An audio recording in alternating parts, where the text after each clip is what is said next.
नमस्कार, मेरा नाम है राजेश और आप देख रहे हैं प्रभात खबर। आज हम चर्चा करेंगे औरंगाबाद लोकसभा सीट का।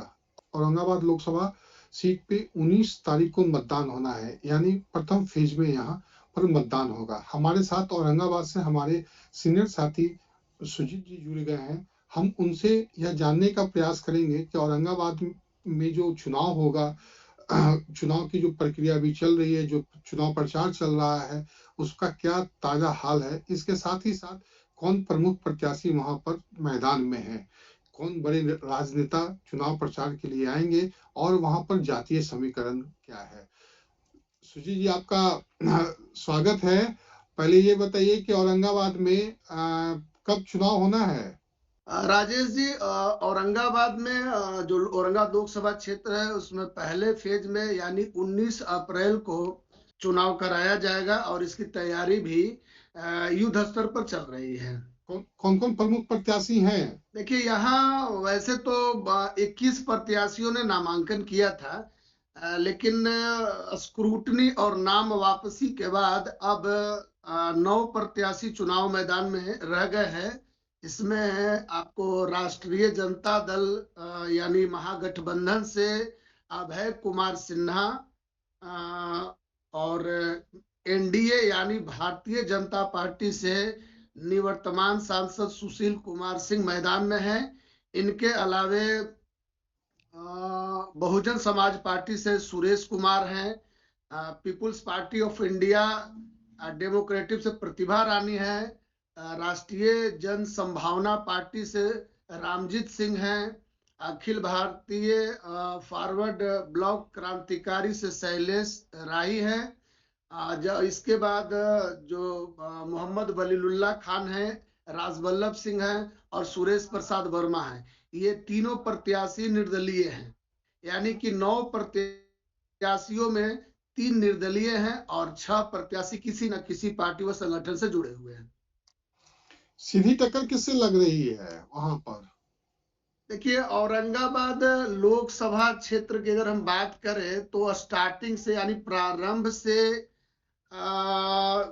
लगभग लगभग 2 ही प्रत्याशियों के बीच सीधा मुकाबला रहा है और ये राजपूत बहुल क्षेत्र है, यानी इसे हम लोग क्या मतलब कहा जाता है कि ये चित्तौड़गढ़ है। चित्तौड़ में राजपूतों का हमेशा कब्जा रहा है और इस बार जो सीधी टक्कर की हम लोग बात करेंगे तो औरंगाबाद लोकसभा क्षेत्र में महागठबंधन प्रत्याशी अभय कुमार कुशवाहा और भाजपा प्रत्याशी निवर्तमान सांसद सुशील कुमार सिंह के बीच आमने सामने की टक्कर है। सुजी जी, जो अभी आपने बताया कि राजपूत बहुल क्षेत्र है, चित्तौड़गढ़ कहा जाता है, और यहाँ से जो हमारे पास जो इनपुट है, जो हमारे पास जानकारी है, उसके अनुसार मैक्सिमम या कहिए कि लगभग राजपूत प्रत्याशी ही वहां से जीतते आए हैं। एक सवाल है। दूसरा ये है इसके साथ ही कि वहाँ बिहार में जो भी चुनाव होता है वो जात को उस पे सबसे ज्यादा अहमियत दिया जाता है, जातीय समीकरण वहां पर ज्यादा पैदा। तो आप कैसे कह सकते हैं कि वहां से इनके बीच में आमने सामने की टक्कर है? क्योंकि इंडिया ये महागठबंधन ने तो राजपूत प्रत्याशी वहां उतारा नहीं है। देखिए राजेश जी, क्या है कि लगभग नहीं बल्कि अब तक जितने भी चुनाव हुए हैं औरंगाबाद लोकसभा क्षेत्र से संबंधित है उस पर राजपूत प्रत्याशी ने ही अब तक जीत दर्ज की है। यहाँ अब तक किसी भी जाति के किसी भी प्रत्याशियों को सफलता नहीं मिली है और इस बार का जो चुनाव है वो आमने सामने टक्कर है महागठबंधन और एनडीए गठबंधन के बीच। पहले भी इस तरह के मुकाबले होते रहे हैं। पिछले बार हमारे जो अभी औरंगाबाद के विद्वान सांसद हैं सुशील कुमार सिंह, उनके और हम प्रत्याशी उपेंद्र वर्मा के बीच सीधा मुकाबला हुआ था। ये अलग बात है कि लगभग 70,000 वोटों से हम प्रत्याशी को हार का सामना करना पड़ा था। दूसरी बात यह है कि कास्टिज्म कहीं ना कहीं हावी है और कास्टिज्म को देखते हुए ही चुनाव का समझ आता है, खास करके औरंगाबाद में महागठबंधन प्रत्याशी हो या एनडीए प्रत्याशी हो, कहीं ना कहीं जाति विशेष से दोनों का संबंध रहा है और उसी आधार पर ये कहीं ना कहीं उम्मीद भी लगाए बैठे हैं। एनडीए का तो जातीय समीकरण समझ में आ रहा है सुजीत जी, कि वो अपना वहाँ का जो सबसे बड़ा वोट बैंक है और जो जातीय समीकरण है उसके अनुसार से महागठबंधन के पास वोट बैंक साधने का क्या है। जो सूचना है उसमें कांग्रेस भी उसका समर्थन नहीं कर रही है वहाँ आरजेडी को। देखिए, कांग्रेस समर्थन कर रही है या नहीं कर रही है अभी पूरी तरह स्पष्ट नहीं है, लेकिन कांग्रेस पार्टी के जो पूर्व सांसद या पूर्व राज्यपाल कहे निखिल कुमार जी, वे कांग्रेस पार्टी के बड़े दावेदारों में एक थे। यानी संभावना जताई जा रही थी कि औरंगाबाद लोकसभा क्षेत्र से निखिल कुमार जी को मैदान में उतारा जा सकता है, लेकिन ऐसा कुछ हुआ नहीं और इस वजह से कांग्रेसियों में थोड़ी नाराजगी है। और जब अभी हाल में जब नॉमिनेशन हुआ था अभय कुशवाहा का, तो उसमें कुछ चंद नेता कांग्रेस के जो थे वो नजर आए थे, खासकर एक कुटुंबा विधायक राजेश कुमार थे, वे वहां शामिल थे। लेकिन निखिल कुमार जो पूर्व राज्यपाल थे या उनके समर्थक या औरंगाबाद सदर विधायक जो कांग्रेस के हैं, वे कहीं नजर नहीं आए। ऐसे में कहा जा सकता है कि कहीं न कहीं कांग्रेस के नेता या कार्यकर्ता अभी तक महागठबंधन के सपोर्ट में नहीं दिख रहे हैं। दूसरी बात यह है कि कांग्रेस के मुख्य प्रवक्ता रामविलास सिंह जो जिला के मुख्य प्रवक्ता है, उन्होंने मीडिया को बयान भी दिया कि अब हम लोग क्या है कि वो उनके साथ नहीं है और हम बिल्कुल स्वतंत्र हैं, हमारे साथ धोखा हुआ है। जहां तक जातिगत समीकरण की बात की जाती है तो महागठबंधन माय समीकरण जो प्रारंभ से इन लोग का एक बड़ा समीकरण के तौर पर देखा जाता है, जिसमें मुस्लिम यादव कहीं ना कहीं बहुल है, तो वे सीधा उनके टारगेट पे है।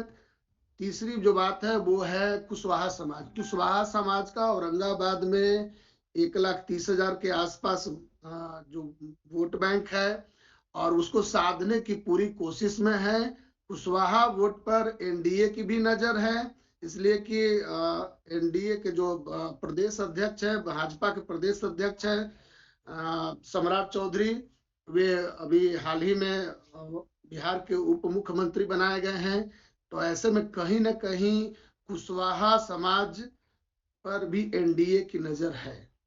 अगर माई की बात करें तो वहाँ का माई वोटर कितने हैं और कुशवाहा वोटर कितने होंगे, और एक दूसरी तरफ राजपूत वोटर कितने हैं? देखिए, राजपूत बहुल ये क्षेत्र माना जाता है, लेकिन यादव जाति का जो वोट है वो लगभग पैरेलल है। राजपूत और यादव का वोट लगभग पैरेलल है। इसके बाद मुस्लिम समाज का वोट है वो करीब 2 लाख के आसपास है और कुशवाहा जाति का आपको बता ही दिया कि वह 1,30,000 के आसपास उनका भी वोट है। लेकिन सबसे बड़ा मुख्य जो फैक्टर है एनडीए के पक्ष में, जो मुख्य फैक्टर है वो है आपको पासवान और वैश्यों का वोट। ये वोट बैंक पर एनडीए की नजर है और पहले से खास करके वैश्य समाज के लोग ये क्या है कि भाजपा के कोर वोट में शामिल रहे हैं। तो पासवान और वैश्य समाज, इस पर बहुत बड़ी नजर एनडीए प्रत्याशी या एनडीए गठबंधन की है। यानी एनडीए के पास अपना समीकरण है और इधर महागठबंधन के पास भी अपना जातीय समीकरण है, जिसके आधार पर दोनों को ही अपना अपना वहां प्रत्याशी उतारे हैं। हाँ तो कोई बड़े नेता भी आ रहे हैं क्या? चिराग पासवान आएंगे वहां पर, या कोई और भाजपा के स्टार प्रचारक वहां चुनाव प्रचार के लिए? महागठबंधन के जो सीनियर नेता हैं वो उसमें से कोई लालू तेजस्वी, इस तरह की कोई सूचना आ रही है क्या? देखिए, अभी अधिसूचना जारी होने से पहले भारत के प्रधानमंत्री नरेंद्र मोदी जी ने यहाँ औरंगाबाद में एक जनसभा को संबोधित किया था। और इस जो अभी जो फिलहाल की स्थिति है उसमें संभावना जताई जा रही है कि एनडीए से प्रचार प्रसार में आप ये यूपी के मुख्यमंत्री आदित्यनाथ योगी की संभावित सभा है। हालांकि अभी स्पष्ट नहीं है, लेकिन जो पार्टी सूत्र हैं उनसे यह स्पष्ट हुआ है, पता चला है कि आदित्यनाथ योगी, बिहार के उप मुख्यमंत्री सम्राट चौधरी, विजय सिन्हा और चिराग पासवान जो लोजपा रामविलास के राष्ट्रीय अध्यक्ष है, उनकी सभा औरंगाबाद में होने जा रही है।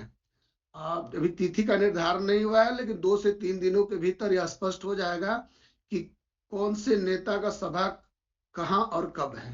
दूसरी तरफ महागठबंधन में भी तेजस्वी यादव और लालू यादव की सभा की जानकारी मिली है। अभी हालांकि भी स्पष्ट नहीं है कि किस तिथि को वो जनता को संबोधित करेंगे, ऐसा भी कुछ नहीं है। लेकिन हाँ, जो चुनावी जो बिसात है वो बिछ गई है और युद्ध स्तर पर इसकी तैयारी चल रही है।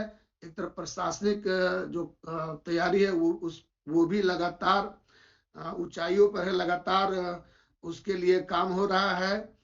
दूसरी तरफ जो नेताओं का दौरा है, हालांकि अभी औरंगाबाद में उस तरह का माहौल नहीं दिख रहा है, लेकिन 2 से 4 दिनों के भीतर या 1 सप्ताह के भीतर स्पष्ट हो जाएगा और बहुत कुछ क्लियर भी होगा। जनता अब तैयार हो रही है क्या वहां पर? एक सवाल ये है कि जनता क्या तैयार हो रही है अब लोकसभा चुनाव के लिए? उसका क्या लग रहा है? वो उत्साह है, नहीं है, या फिर नॉर्मल लाइफ उन लोगों का चल रहा है? इसको लेकर कोई चौक चौराहा पर चर्चा या इस तरह से कुछ? देखिए, चुनाव को लेकर औरंगाबाद लोकसभा क्षेत्र में उत्साह का माहौल तो है। और जहां तक चर्चाएं की बात हो तो आप राजेश जी एक बात समझ लीजिए कि जब भी चुनाव की चर्चा होती है तो कहीं ना कहीं खान पान की होटलों से इसकी शुरुआत होती है। और अभी क्या है कि खान पान की होटलों के साथ चौक चौराहों पर लगातार चर्चाएं हो रही है। आम लोगों को मतदान के प्रति जागरूक भी किया जा रहा है। शहर से लेकर गांव-गांव तक जागरूकता अभियान चलाया जा रहा है। इसमें हम लोग भी पीछे नहीं है। प्रभात खबर लगातार जन संवाद के माध्यम से मतदाताओं को जागरूक कर रहा है। किसी तरह हम लोग भी चाहते हैं कि मतदान का प्रतिशत बढ़े और मतदान के प्रति आम लोगों में एक जागरूकता आए। धन्यवाद सुजीत जी बात करने के लिए। हमारे साथ सुजीत जी थे। सुजीत जी औरंगाबाद में जो अभी राजनीतिक स्थिति है उस पर चर्चा कर रहे थे। हम ऐसे ही तमाम खबरों के साथ औरंगाबाद के ताजा और अपडेट चुनाव से जुड़ी हुई खबरों को लेकर अक्सर आपके साथ आते रहेंगे। हर दिन आने का प्रयास करेंगे और वहां का जो अपडेट है उससे आपको अवगत कराते रहेंगे। नमस्कार। नमस्ते। प्रभातखबर.com, विश्वास वही, रफ्तार नहीं।